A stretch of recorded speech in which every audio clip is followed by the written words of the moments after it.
Hoje nós vamos estudar a lição 3, a Bíblia e a fé. Olha o que a Bíblia diz a respeito da fé.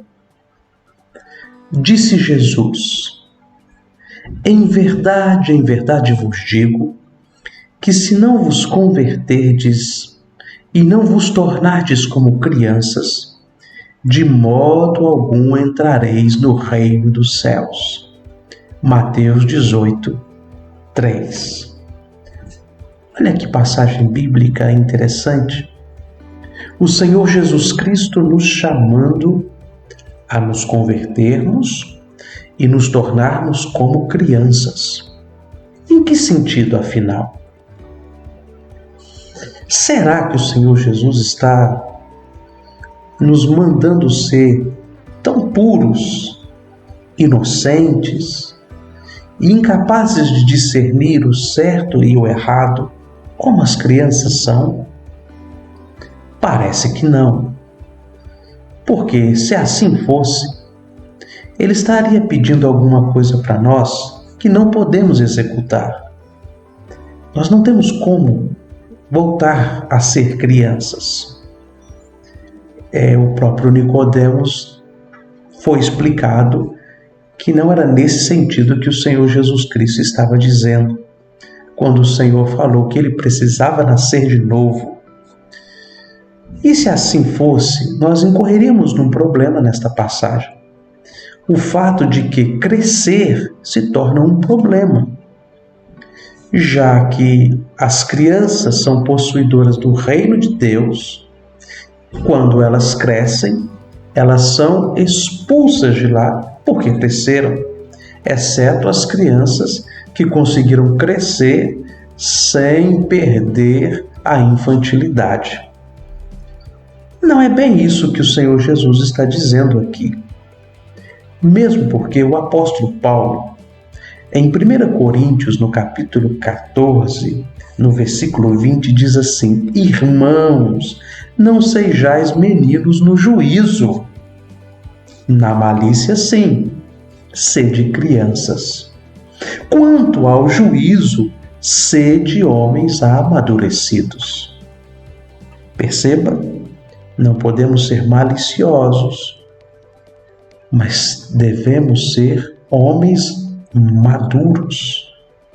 Portanto, o Senhor Jesus está dizendo alguma coisa aqui que confere com o que ele havia dito antes em Mateus, no capítulo 5, no versículo 3. Bem-aventurados os humildes de espírito, porque eles entrarão, ou deles é o reino dos céus.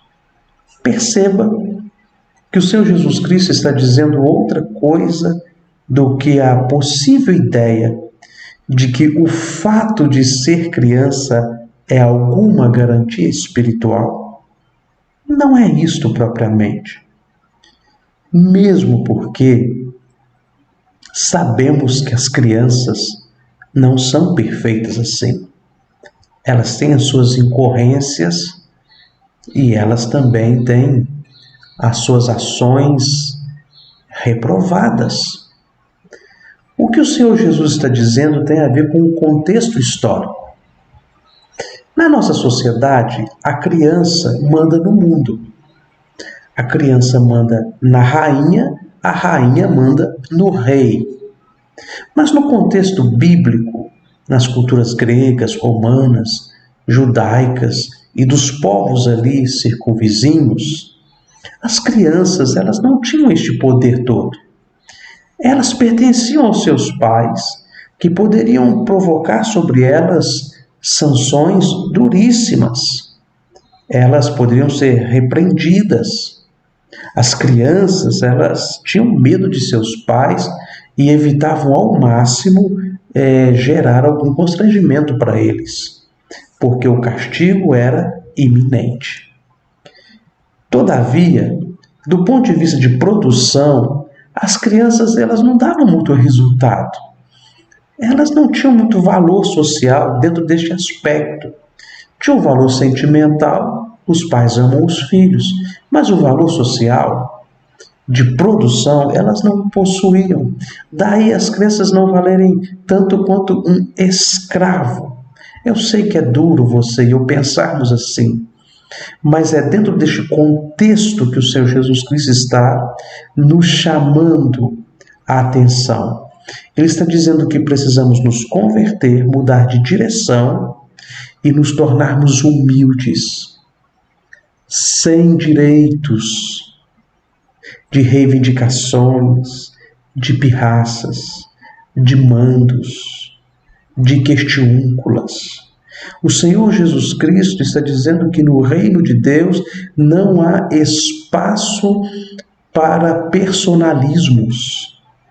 Está dizendo que no reino de Deus só há um centro, o Senhor Deus Todo-Poderoso, e que tudo gira na órbita dele. Ele está dizendo que precisamos nos esvaziar de nós mesmos e sermos como crianças, no sentido de total dependência. É isso que ele está dizendo. Ele não está falando que é uma virtude ser criança e se crescermos vamos perder a oportunidade ao reino, a ponto de termos que fazer um exercício de regressão para que possamos reconquistar este paraíso perdido. Não é isto.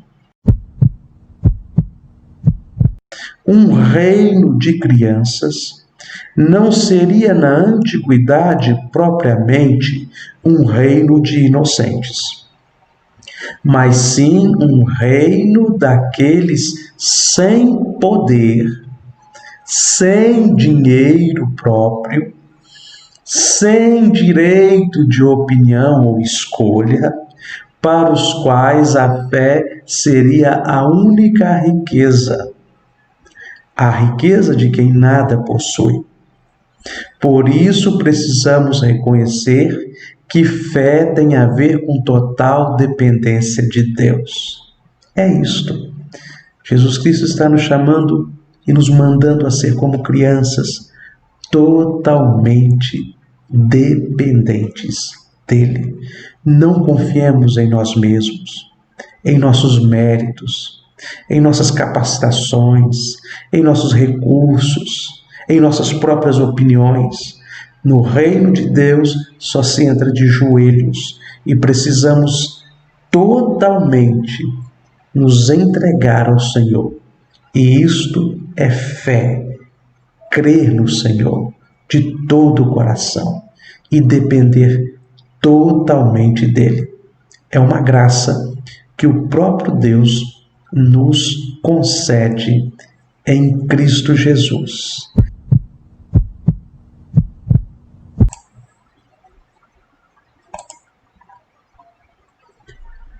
Olha o que o pastor George Miller disse: os meus olhos não estão nas circunstâncias, mas no Deus vivo que governa toda a minha vida. Agora nós vamos fazer um exercício. Marque a resposta certa. Este é um texto clássico que fala sobre a fé. Está escrito em Hebreus 11, verso 1 e 6. Ora, a fé é a certeza de coisas que se esperam, a convicção de fatos que não se veem. De fato, sem fé é impossível agradar a Deus, porquanto é necessário que aquele que se aproxima de Deus creia que Ele existe e que se torna abençoador dos que o buscam. Agora responda: o que é a fé? Opção A, confiança. Opção B, pensamento positivo. Opção C, sentimento bom. O que você marcou?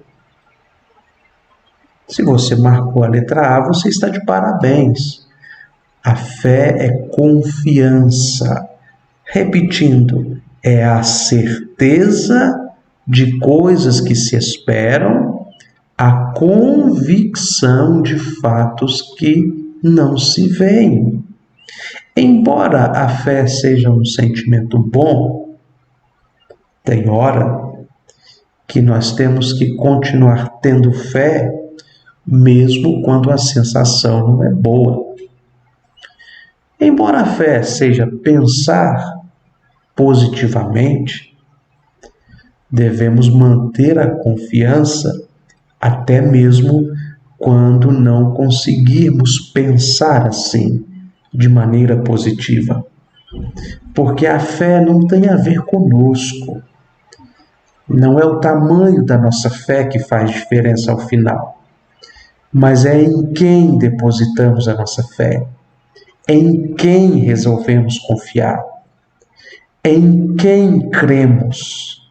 É no tamanho do nosso Deus. É isto que faz a diferença para a nossa fé. E sem fé é impossível agradar a Deus. Deus não se agrada de nossas obras, do ponto de vista que fazemos estas obras para merecermos alguma coisa diante dele. Deus não se agrada de que acheguemos diante dele com nossas reivindicações. Deus se agrada de crermos nele. Se não crermos nele, e crer nele é depositar totalmente a nossa confiança nele, nós não temos como alegrar o coração de Deus. Veja bem, para agradarmos a Deus, precisamos antes nos encher de Deus. É exatamente isto que diz Romanos 10, no versículo 17. Está escrito em Romanos 10, 17: e assim a fé vem pela pregação, e a pregação pela palavra de Jesus Cristo. Como podemos ter a fé que vem da palavra de Deus? Opção A, vendo novela. Opção B, pensando positivo. Opção C, estudando a Bíblia. Isto mesmo, a opção C. A fé, ela vem pela audição da palavra de Deus. A palavra de Deus pregada, ensinada aos nossos corações.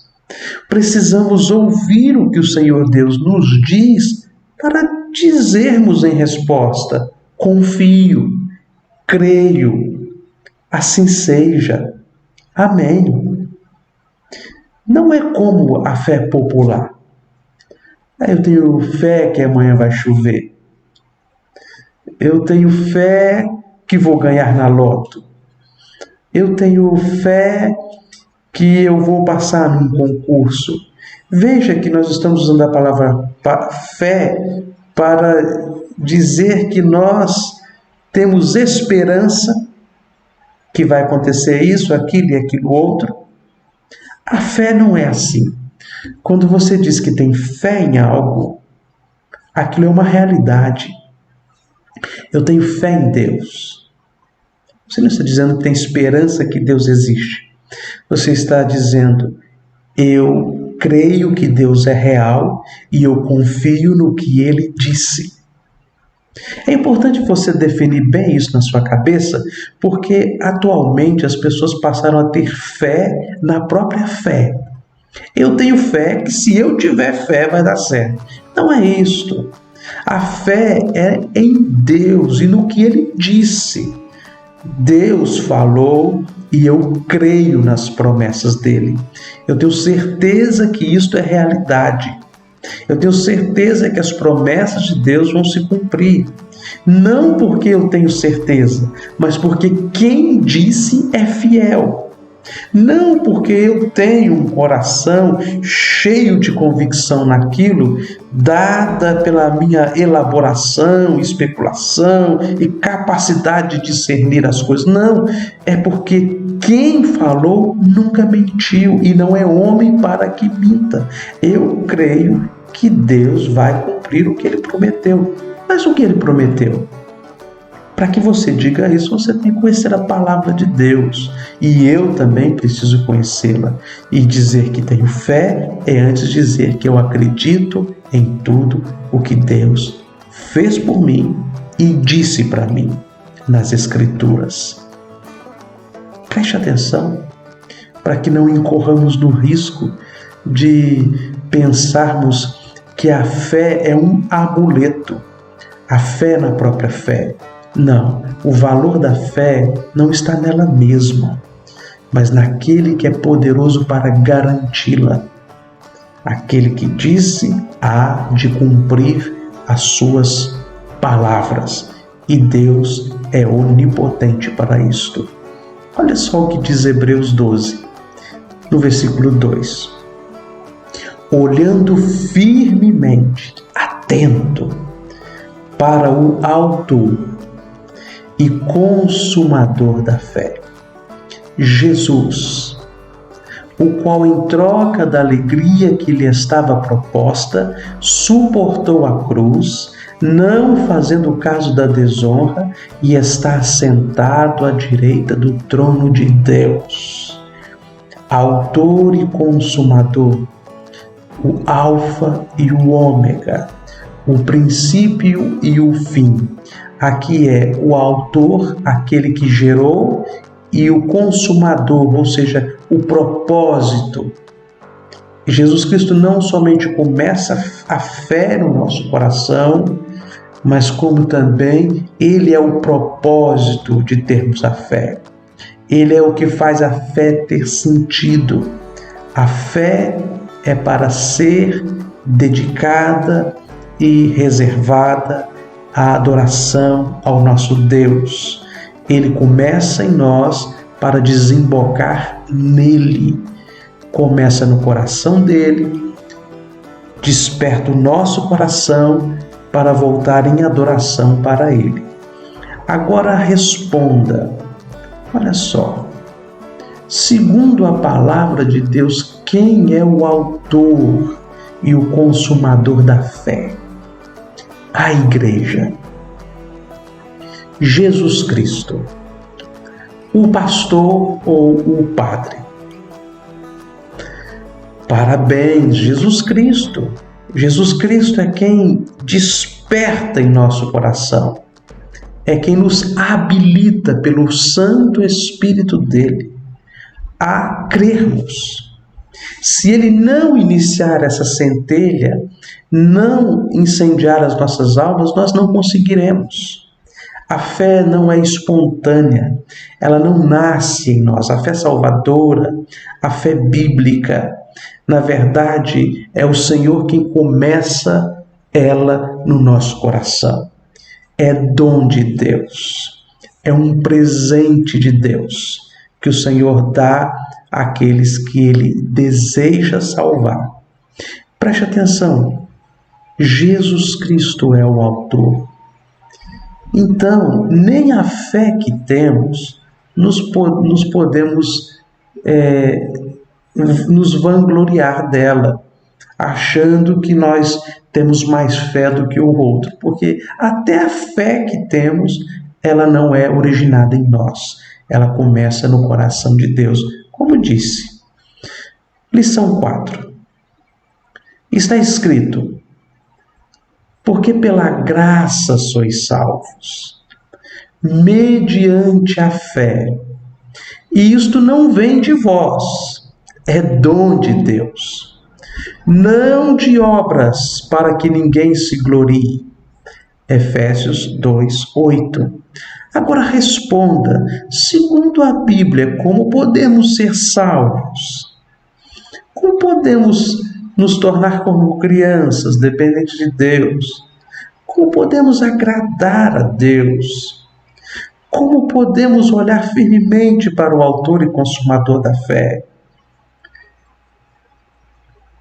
Pelas boas obras, pelas orações ou pela graça divina? Parabéns! A Bíblia diz que é pela graça. É um favor que não merecemos. Nós não fizemos por onde. Nós não merecíamos. Não teve ninguém que reivindicou para nós, do ponto de vista que merecesse e nos deu. Não tem isto.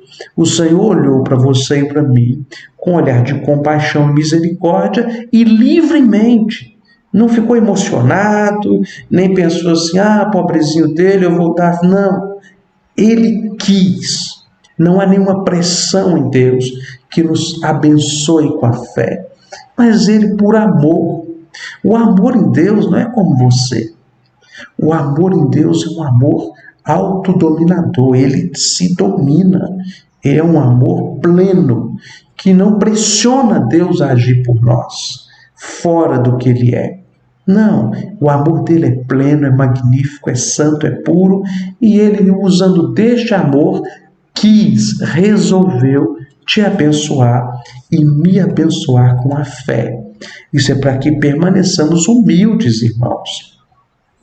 Não de obras, para que ninguém se glorie, a fim de que no final tudo diga glória a Deus.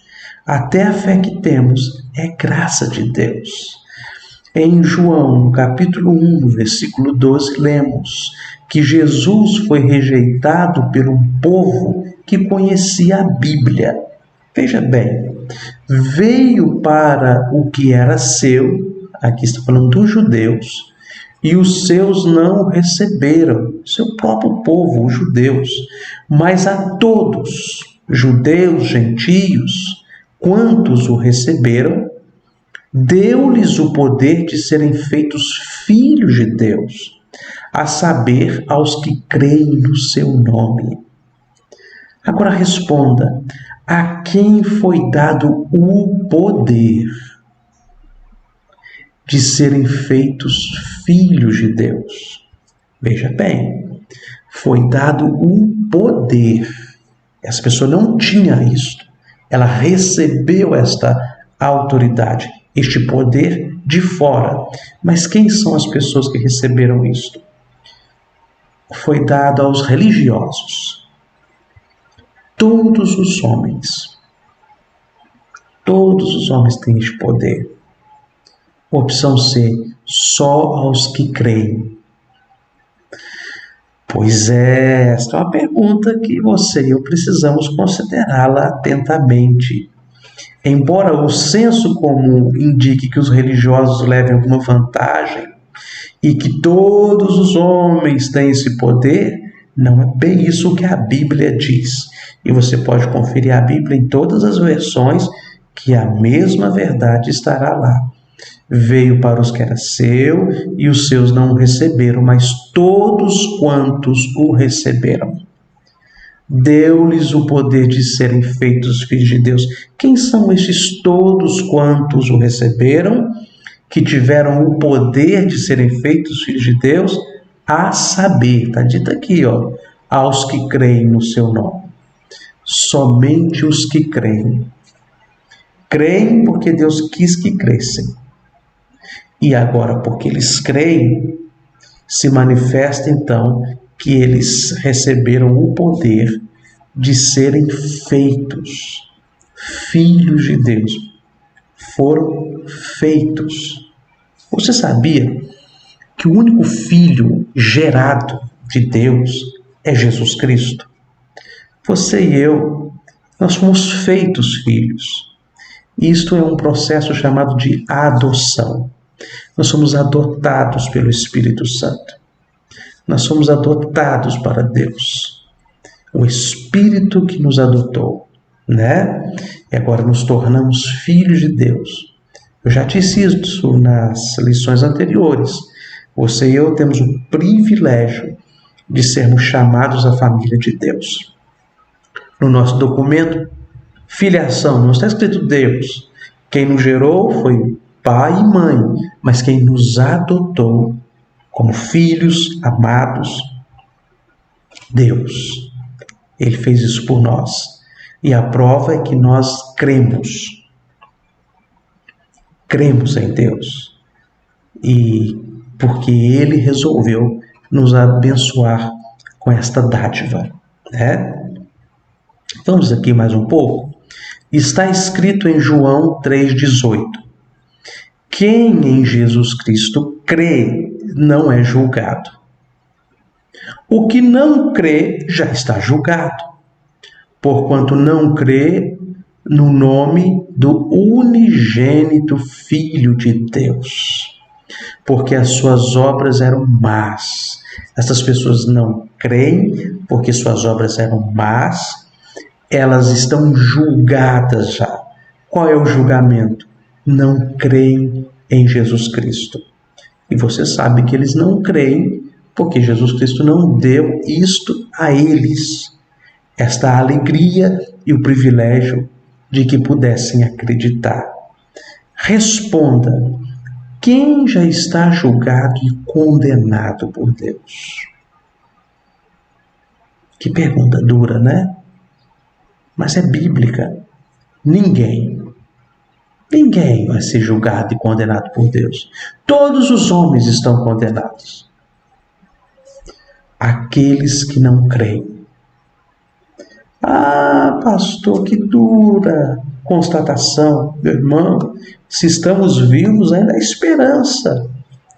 Por que nós não inclinemos os nossos corações, então, e creiamos em Deus, nos convertamos, nos tornemos como crianças, coloquemos os nossos corações aos pés de Cristo? Pensemos assim, que a Bíblia está nos falando, se está chegando essas verdades para nós, é porque Deus tem um interesse em produzir fé salvadora em nossos corações. Então não tememos, ou não temamos, né? E nem sejamos teimosos em ficar reticentes quanto a essas verdades. Por que quem crê não é julgado? Porque quem crê, confia, tem fé na obra de Jesus Cristo, de que Jesus Cristo morreu naquela cruz para salvá-lo, para pagar todos os seus pecados, para garantir a salvação eterna a esta pessoa. Por isso que ela não é julgada, porque Jesus já foi julgada por ela. Quem não crê, quem não se apropria desta obra de Cristo, quem rejeita esta obra de Cristo, está condenada, porque a única fonte de salvação, esta pessoa está desprestigiando. Como se salvarão se rejeitarem a Cristo? A única porta de salvação. Então não há esperança, mas para nós há esperança. Estamos vivos, estamos aqui. Peçamos a Deus que nos desperte ainda mais para confiarmos na obra salvadora de Jesus Cristo, naquilo que o Senhor fez por ti e por mim. Olha só que interessante esta passagem, esse texto aqui. Após o fim da Segunda Guerra Mundial, um exemplo de fé. Após o fim da Segunda Guerra Mundial, foram encontradas nos muros de uma abandonada prisão na Alemanha as seguintes palavras escritas por um antigo prisioneiro de guerra: creio no sol, mesmo quando ele não brilha. Creio no amor, mesmo quando não o sinto. Creio em Deus, mesmo quando ele permanece em silêncio. Eis um bom exemplo de fé. Deixa eu te falar, silêncio não significa ausência. Você está quietinho me ouvindo, mas você está aí presente, não é? Deus está em silêncio em alguns momentos das nossas vidas, mas é a presença dele que produz as reviravoltas e faz com que as nossas vidas sejam transformadas. A presença dele. Ah, meus irmãos, confiemos de que o Deus de Jacó é o nosso refúgio, o Senhor é o nosso pastor, Ele está conosco e Ele está nos protegendo. Ele está nos abrigando sobre as sombras das asas dele, asas onipotentes. Veja aqui este exemplo de fé Mesmo que Deus permaneça em silêncio, eu continuo acreditando.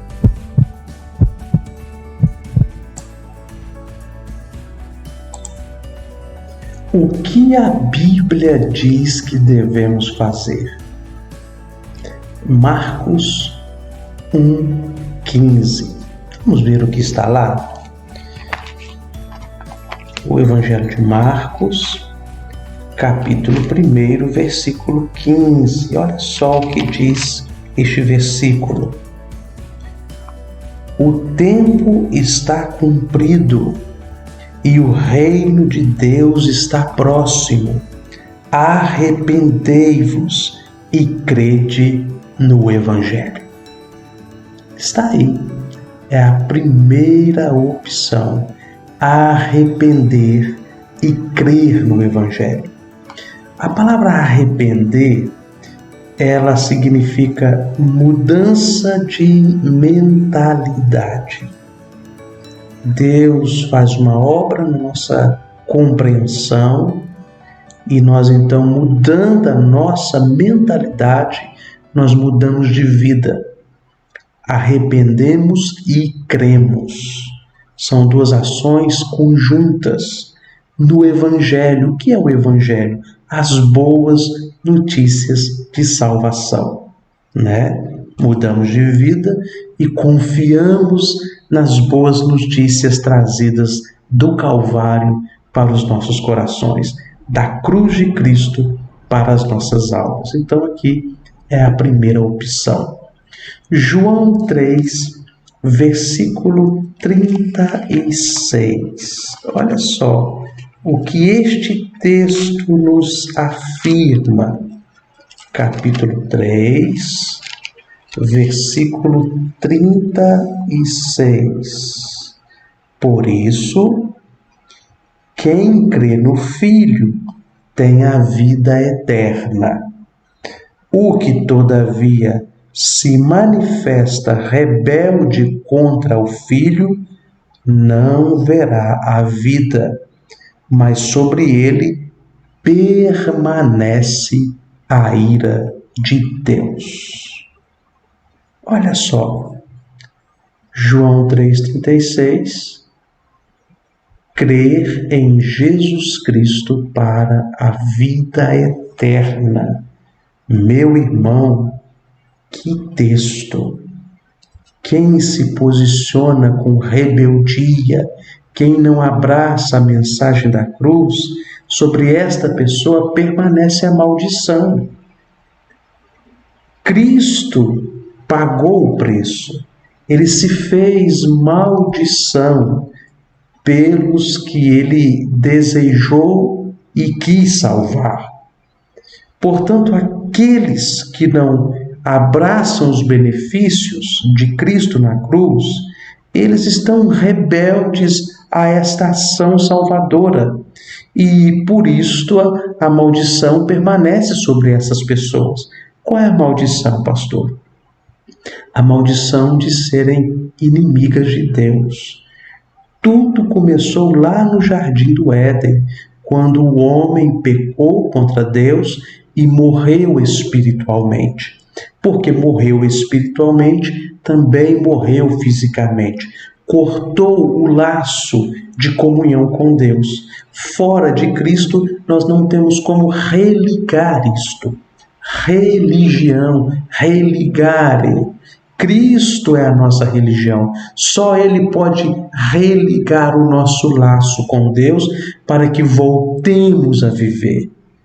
Então, quem não se apropria das bênçãos de Cristo está num mundo de maldição, porque Cristo é a única solução. Vamos caminhar mais aqui. Marcos 16. Olha o que diz este texto do Evangelho de Marcos. Muito celebrado este texto e afirma assim, Marcos 16, versículo 16. Quem crê e for batizado será salvo. Quem, porém, não crer será condenado. O que diz aqui então? Ser batizado. Marcos 16:16. Quem crê, quem confiar em Deus, dá um passo de fazer uma aliança pública com Deus. Ser selado pelo batismo é uma aliança pública. É darmos um passo que confirme a nossa fé. Se cremos, devemos então buscar o comprometimento. Não é verdade? E se cremos e nos comprometemos com Deus, é o sinal que a salvação se operou em nós. Um sinal, né? Porque o íntimo de um coração só Deus pode sondar, ninguém pode. Ninguém pode fazer este julgamento dentro deste fórum íntimo que é a alma e o coração do homem. Mas uma coisa é certa, quem não crê não vai se comprometer e será condenado. Nós não podemos julgar o homem, mas a Bíblia não somente pode julgar, como nos chama a julgar os atos dos homens, porque pelos atos se conhecem os homens. É a expressão pelos frutos se conhecem as árvores. Nós não temos esta autoridade plenamente. Nós somos pessoas incapazes de emitir um juízo perfeito sobre o outro, mas a Bíblia é capaz, e Deus que sonda e perscruta os corações, este sim é o único que pode dar o veredito a nosso respeito. Confiemos em Jesus Cristo, irmãos, porque o Senhor Deus sonda os nossos corações e nós precisamos de um advogado, Jesus Cristo. Ele é o único que pode nos ajudar nesse processo aí de salvação. Hebreus 10, olha o que diz. Só sobrou Hebreus 10, irmãos. É um texto muito especial. Lá no versículo 35 e 39 dizem assim: não abandoneis, portanto, a vossa confiança. Ela tem grande galardão, grande presente, grande valor.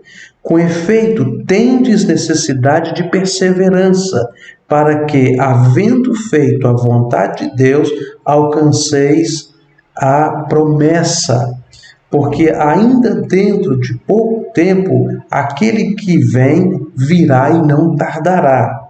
Todavia, o meu justo viverá pela fé. E se retroceder, nele não se compraz a minha alma. Nós, porém, não somos dos que retrocedem para a perdição, somos, entretanto, da fé para a conservação da alma. É o que eu acabei de falar anteriormente.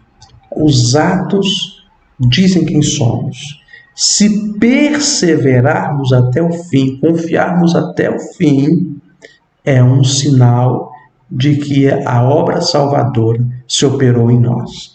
Se de repente entramos para dentro da vida cristã e sumimos e nos afastamos completamente dos meios de graças e não mais nos voltamos para Deus, é um sinal de que nós não perseveramos em nossa confiança, né? Olha só, então, aqui o exercício 4 é confiar e perseverar em Deus. Aquele que perseverar até o fim será salvo, né? Agradável fé. Em Hebreus 11, no versículo 6, lemos que, de fato, sem fé é impossível agradar a Deus, porquanto é necessário que aquele que se aproxima de Deus creia que Ele existe e que se torna presenteador dos que o buscam. Dizer que eu creio em Deus não é só que Ele existe, é que eu creio também nas coisas que Ele disse. E eu desejo Deus.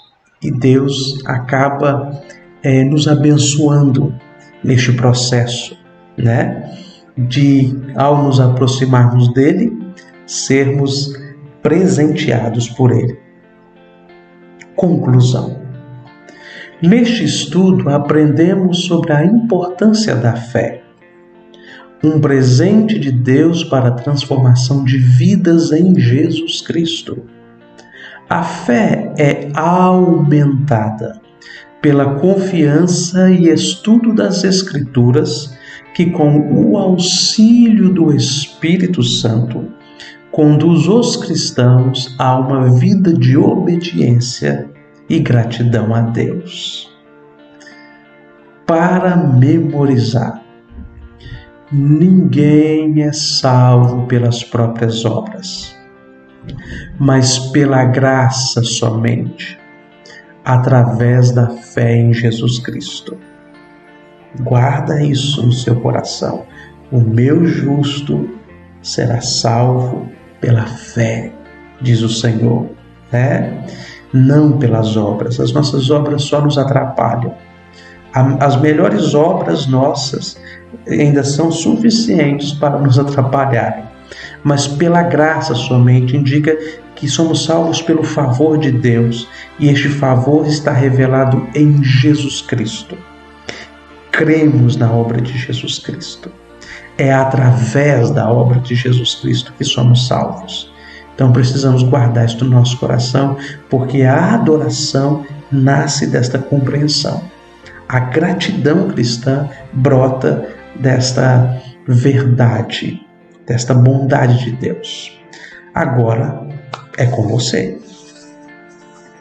Você tem fé que Jesus Cristo é o Filho de Deus e Senhor de todas as coisas, especialmente da sua vida? Eu creio. É uma resposta pessoal. Que Deus nos abençoe e nos ajude.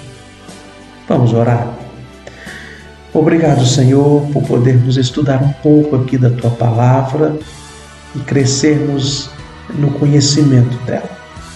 Ajuda-nos a não parar, a perseverarmos, a continuarmos, porque a Tua Palavra, ela é perfeita e ela restaura a nossa alma. Rogo Tuas bênçãos para esse discipulado, para este aluno que está desejoso de te conhecer mais. Abençoe o lar, a vida, o coração, os planos, os projetos. Alegra a vida dele na Tua presença. É a nossa oração, humildemente, em nome de Jesus. Amém. Meu querido, Deus te abençoe. Grande abraço. Obrigado pela companhia.